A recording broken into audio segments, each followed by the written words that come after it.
థియేటర్ల ముందు పండగ వాతావరణం, లోపల అభిమానుల పూనకాలు, బయట బాక్సాఫీస్ దగ్గర రికార్డుల మోత. ఇది పవర్ స్టార్ పవన్ కళ్యాణ్ నటించిన ఉస్తాద్ భగత్ సింగ్ మొదటి రోజు సృష్టించిన విధ్వంసం. ఉగాది కానుకగా ప్రేక్షకుల ముందుకు వచ్చిన ఈ సినిమాపై ముందు నుంచి ఎన్నో అనుమానాలు. ఇదొక పాత సినిమాకి రీమేక్ ఏమో అన్న భయాలు చాలానే ఉండేవి. కానీ ఒకసారి మార్నింగ్ షో పడిన తర్వాత బయటకు వచ్చిన రిపోర్ట్ చూస్తే దర్శకుడు హరీష్ శంకర్ ఆడిన మైండ్ గేమ్ ఏంటో, ఆయన ఏ రేంజ్ ఫ్యాన్ బాయ్ అన్నది అందరికీ క్లియర్గా అర్థమైపోయింది. అసలు మొదటి రోజు ఈ సినిమా ఏ స్థాయిలో వసూళ్ల వర్షం కురిపించింది, 2 తెలుగు రాష్ట్రాలతో పాటు ఓవర్సీస్లో పవన్ కళ్యాణ్ స్టామినా ఎలా బాక్సాఫీస్ని షేక్ చేసింది అనే డీటెయిల్స్తో పాటు అసలు ఈ రికార్డుల వెనక ఉన్న సినిమా కంటెంట్ ఏంటి అనేది ఇప్పుడు మనం ఒక స్టోరీలాగా విశ్లేషించుకుందాం. ముందుగా సినిమా ఎలా ఉంది, జనాలెందుకు థియేటర్లకి ఎగబడ్డారు అన్న పాయింట్కి వద్దాం. ఉస్తాద్ భగత్ సింగ్ సినిమా చూసిన ప్రతి ఒక్కరికి అర్థమయ్యే ఒకే ఒక్క విషయం ఏంటంటే, ఇది దళపతి విజయ్ నటించిన తెరీ సినిమాకి జిరాక్స్ కాపీ లాంటి రీమేక్ అయితే అస్సలు కాదు.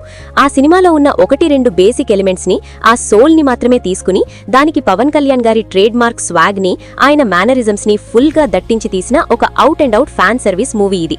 స్టోరీ కోసం, లాజిక్స్ కోసం, ఏదో కొత్త కథ కోసం థియేటర్కి వెళ్లే వాళ్ళకి ఈ సినిమాలో పెద్దగా ఏమీ కనిపించకపోవచ్చు.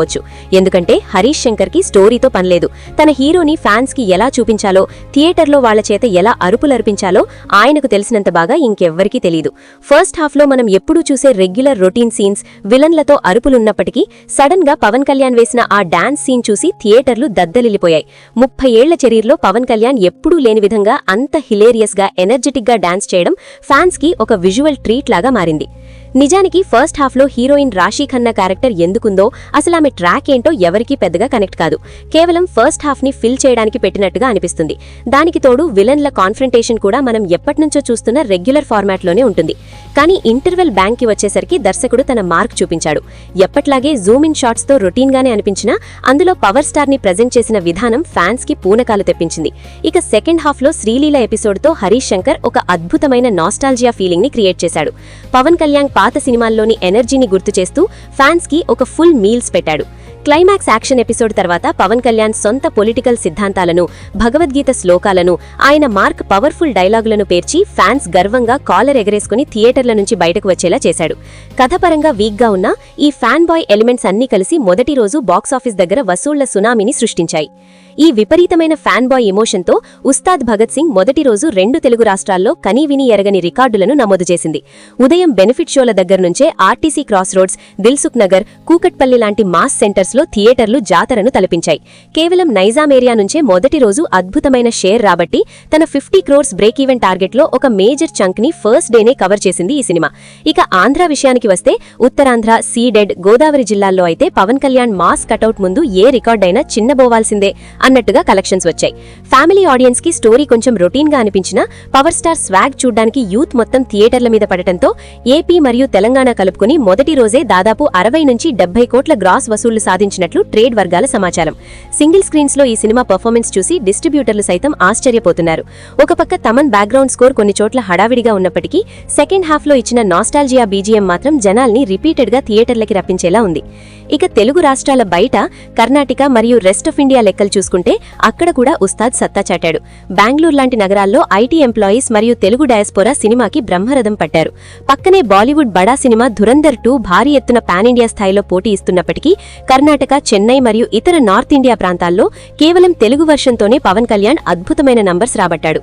రెస్ట్ ఆఫ్ ఇండియా మొత్తం మీద మొదటి రోజు కనీసం 10 నుంచి 12 కోట్ల గ్రాస్ వచ్చినట్లు అంచనా వేస్తున్నారు. ధురంధర్ 2 మల్టీప్లెక్స్ల్లో డామినేట్ చేస్తుంటే ఉస్తాద్ మాత్రం తనకంటూ ఉన్న సాలిడ్ తెలుగు ఆడియన్స్ బేస్తో ఎక్కడా వెనక్కి తగ్గకుండా కలెక్షన్స్ రాబట్టడం పవన్ కళ్యాణ్ స్టార్డమ్ కి నిదర్శనం. సముద్రాలు దాటి ఓవర్సీస్ లో అయితే పవర్ స్టార్ మేనియా ఇంకో లెవెల్లో కనిపించింది. అమెరికాలో డాల్లాస్, చికాగో లాంటి ప్రాంతాల్లో ప్రీమియర్స్ తోనే మిలియన్ల డాలర్లు కొల్లగొట్టిన ఈ సినిమా మొదటి రోజు పూర్తయ్యేసరికి సుమారు $3.5 మిలియన్ మార్క్ ని క్రాస్ చేసింది. అక్కడ మన ఎన్ఆర్ఐ ఆడియన్స్ కి హరీష్ శంకర్ పెట్టిన నాస్టాల్జియా ఫీలింగ్ బాగా కనెక్ట్ అయింది. విలన్ కి, హీరోకి మధ్య ఉండే స్ట్రాంగ్ కాన్ఫ్రంటేషన్ మిస్ అయినప్పటికీ పవన్ కళ్యాణ్ జోవియల్ యాక్టింగ్, ఆ కామెడీ టైమింగ్ మరియు పొలిటికల్ పంచ్ డైలాగులు ఓవర్సీస్ ప్రేక్షకులు ప్రేక్షకులను విపరీతంగా ఆకట్టుకున్నాయి. ఓవర్సీస్ మొత్తం మీద మొదటి రోజే దాదాపు 25 కోట్ల పైచిలకు గ్రాస్ ని ఉస్తాద్ భగత్ సింగ్ తన ఖాతాలో వేసుకున్నాడు. అలా మొత్తంగా చూసుకుంటే ఇండియా మరియు ఓవర్సీస్ అంతా కలుపుకుని వరల్డ్ వైడ్ గా ఉస్తాద్ భగత్ సింగ్ మొదటి రోజు సుమారు 95 నుంచి 100 కోట్ల రూపాయల గ్రాస్ మార్క్ ని టచ్ చేసి ఒక చారిత్రాత్మక ఓపెనింగ్ ని నమోదు చేసింది. ఒక కొత్త కథ లేకపోయినా, ఒక బలమైన కాన్ఫ్లిక్ట్ లేకపోయినా, కేవలం ఒక హీరో స్క్రీన్ ప్రెజెన్స్ ని, ఆయన స్వాగ్ ని నమ్ముకుని చేసిన ఈ ప్రయోగం ఫస్ట్ డే బాక్సాఫీస్ దగ్గర 100% వర్కౌట్ అయింది. కానీ అసలు పరీక్ష రాబోయే రోజుల్లోనే ఉండబోతోంది. పవర్ స్టార్ ఫ్యాన్స్ కి ఈ సినిమా ఒక పండగ లాంటిది అనడంలో ఎలాంటి డౌటు లేదు. వాళ్లు పిచ్చి పిచ్చిగా ఎంజాయ్ చేస్తారు. కానీ కథ కోసం, ఎమోషన్ కోసం వెతికే న్యూట్రల్ ఆడియన్స్ కి ఈ రెగ్యులర్ రొటీన్ ఫార్మాట్ ఎంతవరకు కనెక్ట్ అవుతుంది అన్నదే సినిమా ఫుల్ రన్ కలెక్షన్స్ ని డిసైడ్ చేస్తుంది. ప్రస్తుతానికైతే బాక్సాఫీస్ దగ్గర పవర్ స్టార్ వసూళ్ల ప్రభంజనం సృష్టిస్తూ ట్రేడ్ వర్గాలకు భారీ ఊరాటనిచ్చాడు. మరి మీరు థియేటర్లో ఉస్తాద్ భగత్ సింగ్ ని చూసారా? పవన్ కళ్యాణ్ ఎనర్జీ, డాన్సులు మీకు ఎలా అనిపించాయో కింద కామెంట్స్ లో తప్పకుండా షేర్ చేయండి.